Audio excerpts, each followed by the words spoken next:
Today we conquer eternity and the dynasty of King begins। तो मैंने देखी Ant Man and the Wasp Quantumania. Marvel ने जो promise किया था कि फेज 5 के साथ वो एक जबरदस्त बिगिनिंग करने वाले हैं मार्वल सिनेमैटिक यूनिवर्स की, उस पे वो पूरी उतरी है। After Avengers end game feel हुआ है कि कोई नई बिगिनिंग स्टार्ट हो रही है किसी नई चीज की, कोई बड़ा बिग बैड आने वाला है और आगे जाके मार्वल का फ्यूचर स्टिल ब्राइट है। फेज 4 बेसिकली बहुत चीजों में फिगर आउट करने में गुजर गया कि क्या वो आगे लाने वाले हैं। ये बहुत सारे एक्सपेरिमेंट कर रहे थे। फेज 5 की स्टार्टिंग बहुत ही उम्दा हुई है। आई नो बीच में फेज 4 में कुछ सॉलिड फिल्में आई थी, जैसे कि स्पाइडरमैन नो वे होम, डॉक्टर स्ट्रेंज भी कुछ सॉलिड थी, लेकिन ये मैस मार्वल सिनेमैटिक यूनिवर्स में एक बड़े लेवल पे नहीं आ रही थी। जैसे कि स्पाइडरमैन भी सिर्फ स्पाइडरमैन सोनी वर्स के अराउंड घूमती, डॉक्टर स्ट्रेंज भी सिर्फ डॉक्टर स्ट्रेंज और थोड़े से मेन कैरेक्टर्स के अराउंड घूमती। लेकिन इस मूवी से आगे हमें पता चल रहा है कि आगे जाके अवेंजर्स में मार्वल सिनेमैटिक यूनिवर्स के मैसिव यूनिवर्स में क्या होने वाला है। तो यार चलो अब बात कर लेते हैं मूवी के रिव्यू के ऊपर। मूवी ने बिल्कुल भी टाइम वेस्ट नहीं किया, स्ट्रेट जंप इनटू होती है मूवी की स्टोरी में और बहुत फास्ट पेस मूवी थी। मूवी स्टार्ट जेनेट के फ्लैशबैक्स होती है जहां उसको कैंग मिलता है और वहीं से स्टोरी जंप इनटू हो जाती है हमारी करंट टाइमलाइन में, जहां एंटमैन स्पाइडरमैन बन चुका हुआ है। मतलब एंटमैन की बुक्स वगैरह जिसके बारे में हम थ्रू आउट एमसीयू के फेज 4 में सुनते रहे, स्पेशली मिस मार्वल में बताया गया है कि एंटमैन की बुक्स हैं वो आ रही है, पॉडकास्ट आते रहते हैं, तो उसके बारे में बात होती है। और वो काफी अच्छा सीन था जिसमें एंटमैन पूरी स्टोरी बता रहा होता है कि मैं एक अवेंजर हूँ जिसने अवेंजर्स के साथ टाइम ट्रेवल किया एंड ऑल स्टफ। उसके बाद कैसी जेल में है, कैसी अपने बाप के नक्शे कदम पे चलते हुए रॉबिनहुड बन रही है बेसिकली, और वहां से सीधी जंप इनटू ये लोग क्वांटम रोम में फंस जाते हैं और उसके बाद दाड़ दाड़ दाड़ चीजें ये वो मार काट। ये पार्ट 1 का विलन डेरिन मिलता है, डेरिन सॉरी मोडॉक मिल जाता है। ये बहुत सारे नए कैरेक्टर देखने को मिलते हैं। एक कैरेक्टर में मिलता है जो होल्स के ऊपर बात कर रहा होता है कि कितने होल है। अच्छा, इस मूवी में थ्रू आउट मुझे बहुत सारी मूवीज की सिमिलैरिटी फील हुई है। सबसे पहली सिमिलैरिटी जो मुझे फील हुई वो तो थी John Carter. Most underrated movie है मेरे हिसाब से और बहुत अच्छी मूवी है। उसका रेफरेंस ये था कि उसमें भी बासूम की लैंग्वेज सीखने के लिए उनको एक लिक्विड पीना पड़ता है और इसमें भी ड्रिंक द गू और वो होल मैन का गू पीते हैं और उनको क्वांटम रोम की लैंग्वेज सीख जाते हैं। एक तो ये मुझे कनेक्शन फील हुआ इस मूवी से। देन उसके बाद एमसीयू की अपनी बहुत सारी फिल्मों से इन्होंने बहुत सारी चीजें अडेप्ट की हैं। अच्छा, क्वांटम रोम को एक्सप्लोर करने में इन्होंने बिल्कुल टाइम वेस्ट नहीं किया, उन्होंने डायरेक्ट जंप किया अंदर, क्योंकि एंटमैन की पिछली 2 फिल्में भी क्वांटम रोम के अराउंड इवॉल्व हुई है। फिर उसके बाद एंड गेम भी क्वांटम रोम से रिलेटेड थी, तो 3 फिल्मों में हम ऑलरेडी क्वांटम रोम को एक्सप्लोर कर चुके हुए हैं। तो उन्होंने बस jump into the new world किया और मुझे न्यू वर्ल्ड्स को एक्सप्लोर करना बहुत अच्छा लगता है। सीजीआई बहुत अच्छा था मूवी का, जो क्रीचर्स दिखाए जा रहे थे या जो वर्ल्ड बिल्डिंग की गई है क्वांटम रोम की, वो देखने में बहुत मजा आया। और मैं एक आधी फिल्म और देखना चाहता हूँ क्वांटम रोम के अंदर इवॉल्व होती हुई। तो इसी तरह जब क्वांटम वर्ल्ड को देखा जाता है तो उस टाइम में मुझे ब्लैक पैंथर की वाइब्स आ रही थी, जिस तरह में ब्लैक पैंथर के फर्स्ट पार्ट में हमने वकांडा को एक्सप्लोर किया था, वो वाली वाइब आ रही थी। और दूसरी तरफ कैंग द कॉन्करर का जो कैरेक्टर डेवलपमेंट थी इसमें वो बहुत उम्दा थी। इन सारे कैरेक्टर्स की इंटरेक्शन और इनकी बॉन्डिंग देखने में बहुत मजा आया है पूरी मूवी में। बीच में एक सेगमेंट आता है जिसमें पॉसिबिलिटी ऑफ स्टॉर्म में फंस जाते हैं ये, और वो जो पूरा प्लॉट था वो देखने में बहुत मजा आया है। जिस तरह कैरेक्टर्स आ रहे थे, जो बातें हो रही थी, वो देखने में मजा आ रहा था। फिर एक पोस्ट क्रेडिट और एक एंड क्रेडिट दिखाया गया जिसमें कॉन्सोल ऑफ द केन्स दिखाई गई है। और अगर आप लोगों ने रिक एंड मोर्टी देखा है तो जैसे उसमें रिक की कॉन्सोल होते हैं, इसी तरह मार्वल सिनेमैटिक यूनिवर्स में कैंग कॉन्सोल है। हालांकि कॉमिक्स में रीड रिचर्ड की कॉन्सोल भी है और बहुत सारी कॉन्सोल्स ऐसी होती हैं जिसमें मल्टीवर्स के डिफरेंट वेरिएंट्स बैठ के मिलके मुशाबात से फैसले लेते हैं। तो उसमें हमें मेन केन के 3 वेरिएंट दिखाए गए हैं। फिर उसके बाद एंड क्रेडिट में एक वेरिएंट और दिखाया गया है और लोकी का इसमें कैमियो हो जाता है, वो लोकी सीजन 2 से कनेक्ट हो जाता है। फिर एक सीन मुझे बड़ा अच्छा लगा जिसमें मूवी एंड हो जाती है और सेम स्टार्टिंग वाले सीन की तरह ही एंडिंग में दोबारा से स्कॉट वो उसी टाइप का सीन कर रहा होता है और बता रहा होता है कि अब तो मैंने अपनी फैमिली के साथ मिलके क्वांटम रोम को भी बचा लिया और पूरी दुनिया को बचा लिया। और फिर सडनली वो सीरियस हो जाता है कि लेकिन जिस बंदे को मैंने इस दुनिया में आने से रोका है वो तो बोल रहा था कि अगर मैं नहीं आया तो कुछ बुरा होने वाला है and everybody going to be die. और वो एकदम से फट गई थी लिटरली। मैंने कहा यार कुछ होने वाला है, कुछ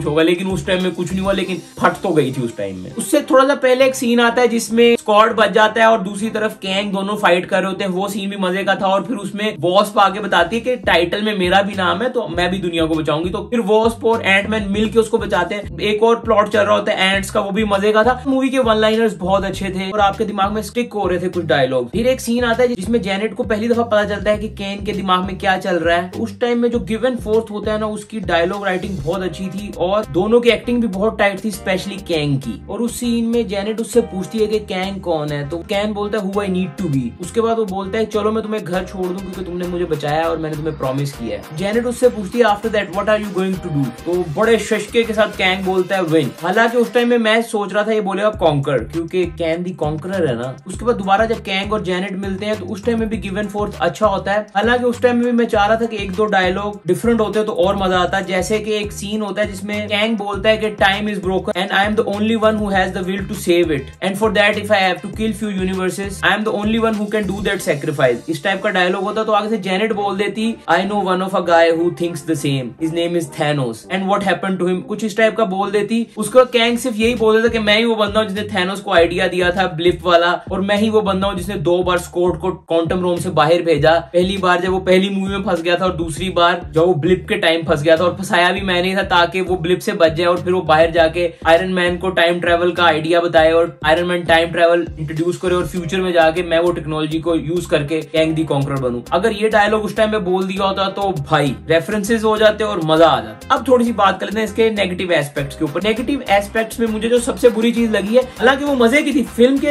हिसाब से वो मजे की थी, वो था मर्डॉक। मर्डॉक की जो कैरेक्टर डेवलपमेंट थी वो अच्छी थी और वो वाला सीन अच्छा था, at least I died an Avengers. उसके बाद एक और सीन बोल देता कि at least you can bring my body to my family, कुछ इस टाइप का बोल देता ताकि हम मर्डॉक को भी इस दुनिया में ले आते। अब जो चीज मुझे बुरी लगी है कि मर्डॉक को बहुत ही चुस बना दिया है। जिन लोगों ने कॉमिक्स पढ़ी है ना वो रिलेट करेंगे कि मर्डॉक कॉमिक्स में बैड एज कैरेक्टर है, लेकिन इसमें वो सिर्फ एक पपेट टाइप बनाया हुआ था, कॉमिक ही कैरेक्टर बना दिया है। लेकिन एंडिंग उसकी थोड़ी सी अच्छी हो गई कि बोलता है कि तुम मेरे भाई जैसे हो। थोड़ी सी कॉमेडी रिलीफ अच्छा था मूवी में। ट्रेलर्स में बताया गया था कि मूवी सीरियस होने वाली है और एंटमैन कैरेक्टर की पिछली सारी ड्यूरेशन थोड़ी सी फनी रह चुकी है, लेकिन मूवी सीरियस थी। मूवी इतनी ज्यादा कॉमेडी चीज को टच नहीं करी थी, हल्का फुल्का कनेक्ट हो रही थी और वो ठीक थी। फिर उसके बाद बिल मरी का कैमियो होता है और वो भी वही उस टाइप का कैमियो था जो वन ऑफ कैमियोज होते हैं और वो देखने में अब इतना मजा नहीं आता है। कुछ कैरेक्टर की डेवलपमेंट हो या आगे जाके वो कुछ करे तो मजा आता है। जैसे थॉर लव एंड थंडर में जूस का कैरेक्टर था, उसी तरह थॉर रैग्नारोक में ग्रैंड मास्टर का कैरेक्टर था कि वन ऑफ आया उसको मार दिया, तो मारो नहीं, अब कैरेक्टर्स को आगे किसी और मूवी के लिए रख लो। इस चीज में जेम्स गन अच्छे से करता है कि जेम्स गन अगर वन ऑफ कैरेक्टर्स भी लाता है तो उनको जिंदा छोड़ देता है कि वो अगली मूवी में कहीं ना कहीं आ जाए। जैसे गार्डियंस ऑफ गैलेक्सी में सिल्वेस्टर स्टैलोन और बहुत सारे कैरेक्टर्स का कैमियो था, लेकिन वो स्टिल जिंदा बच गए थे कि आगे वो किसी मूवी में या किसी और फ्रेंचाइज में कैमियो कर सकते हैं। उसी तरह एंटमैन के जो डायरेक्टर है पेट्रो रीड, उनको भी चाहिए था कि इस टाइप का कैमियो रखते हैं कि अगली मूवी में भी वो कहीं आ सके। बाय द वे यही वो डायरेक्टर है आई गेस जो आगे जाके कैंग डायनेस्टी को डायरेक्ट करने वाले हैं। अच्छी बात है कि वो एक कैरेक्टर को लेके चल रहे हैं। तो कैंग को उन्होंने इस मूवी में एक अच्छे तरीके से इंट्रोड्यूस कर दिया है। आई नो वैसे तो कैंग को इंट्रोड्यूस लोकी सीजन 1 में ही कर दिया गया था, लेकिन फुल डिटेल में इसमें इंट्रोड्यूस कर दिया है। अगली मूवीज में उसके और वेरिएंट्स को इंट्रोड्यूस किया जाएगा और आगे जाके कैसे कैंग डायनेस्टी और फिर एवेंजर सिविल वॉर बनती है, तो ये देखने में मजा आएगा। अच्छा, मैं बात कर रहा था वो सीन की जिसमें वॉस्प और एंटमैन मिलके एंडिंग में बचा लेते हैं, और उस सीन में भी मुझे ब्लैक पैंथर और किलमॉन्गर के एंडिंग सीन की सिमिलैरिटी लग रही थी बहुत ज्यादा। थ्रू आउट मूवी में बहुत सारी सिमिलैरिटीज थी, बहुत सारी चीजों से अडेप्ट किया गया था इस मूवी। फिर एक लड़की का कैरेक्टर इंट्रोड्यूस किया गया डोलो शोलो वाली, वो भी हॉट बंदी थी यार। और जब कैसी और उसकी कन्वर्सेशन चल रही थी मुझे लग रहा था कैसी स्ट्रेट नहीं है यार, इज दैट कैसी स्ट्रेट और नॉट, ये पता नहीं, सवाल पूछना चाहिए था कि नहीं, पर मैंने पूछ लिया। दिल में जो बात है वो मैं कर लेता हूं। मुझे बड़ा मसला लगा, जेनेट कुछ एक्सप्लेन ही नहीं कर रही थी यार, अपनी चीजें बता दो, अपने बच्चों को अपने मसले शेयर कर दो ताकि कल वो मसला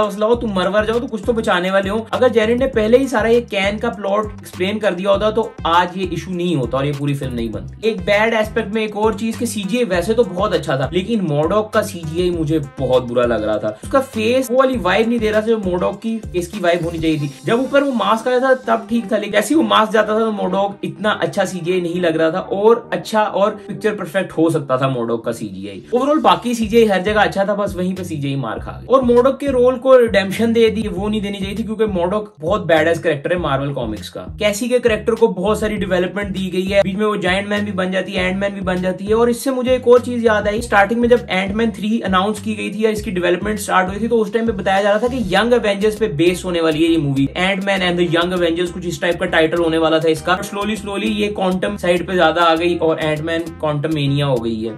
नहीं तो बहुत सारे इसमें यंग एवेंजर्स दिखाए जाने थे, लेकिन at the time Disney plus का आई गेस कुछ हुआ नहीं था। नहीं तो जितने यंग एवेंजर्स हमें डिज्नी प्लस पे देखने को मिले वो सारे इस मूवी में कहीं ना कहीं देखने को मिल जाते। मूवी देखते टाइम मुझे एक चीज रियलाइज हुई कि उस टाइम में रिडेम्पशन मिल रही थी डेरिन को, फजूल की रिडेम्पशन थी, वो सीन भी नहीं था, कैसी और उसका सीन था। उस टाइम मैंने सोचा कि ये पार्ट 1 का विलन है, पार्ट 2 की विलन थी गोस्ट, उसको उस फिल्म में रिडेम्पशन मिल गई थी। लेकिन अगर गोस्ट भी इस मूवी में होती तो थोड़ा सा हमें देखने को मिलता था क्योंकि गोस्ट कहाँ पे है तब से, और अब हम आहिस्ता आहिस्ता बढ़ते जा रहे हैं अपनी वीडियो को ओवर करने की जाने। लेकिन यहाँ पे मैं कैन द कॉन्करर को कोट करता हूँ कि you still cantt see it's never over. By the way, लेकिन ये वीडियो यहाँ पे ओवर हो रही है। आफ्टर रियली लॉन्ग टाइम अपने रेड डंजन से वीडियोस बना रहा हूँ, अच्छी लग रही है तो कमेंट्स में बता दो कि मेरा पुराना सेटअप ही चाहिए। बाकी लाइक करो, कमेंट करो, शेयर करो, और अगर आप लोग चाहते हो एंड क्रेडिट्स के ऊपर एक सेपरेट वीडियो बना दूं तो do let me know in the comment section below. Enjoy your life, stay blessed, stay happy, bye, take care, piece.